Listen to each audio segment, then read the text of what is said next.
आपण आता आपल्या उपवासाच्या दुसऱ्या रेसिपीकडे वळूया। त्यासाठी मी एक मोठं रताळं घेतलं आहे। याला स्वच्छ धुवून घ्यायचे आहे। 3 ते 4 काप करून घ्यायचे आहेत।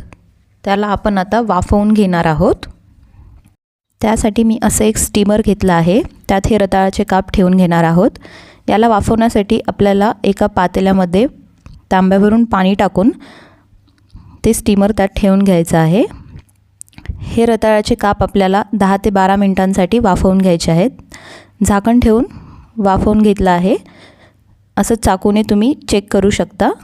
याला आपण आता काढून घेऊया। हे थोडेसे थंड झाले की आपण याचे काप करून घेणार आहोत। तर अशा पद्धतीने आपल्याला रताळाचे काप करून घ्यायचे आहेत।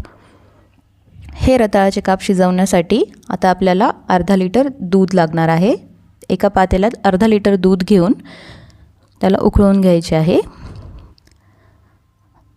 एक उकळी आली की आपण हे रताळाचे काप त्यात घालून घेणार आहोत।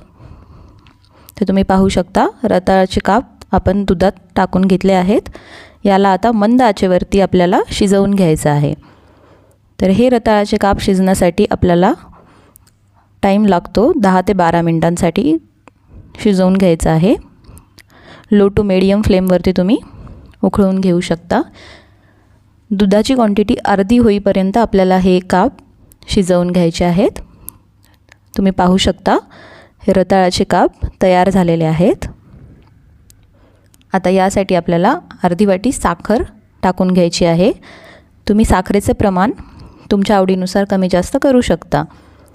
हे रताळाचे काप या आषाढी एकादशीला नक्की ट्राय करा आणि तुम्हाला ही रेसिपी कशी वाटली ते मला कमेंटमध्ये नक्की सांगा। चला भेटूया पुढच्या व्हिडिओमध्ये।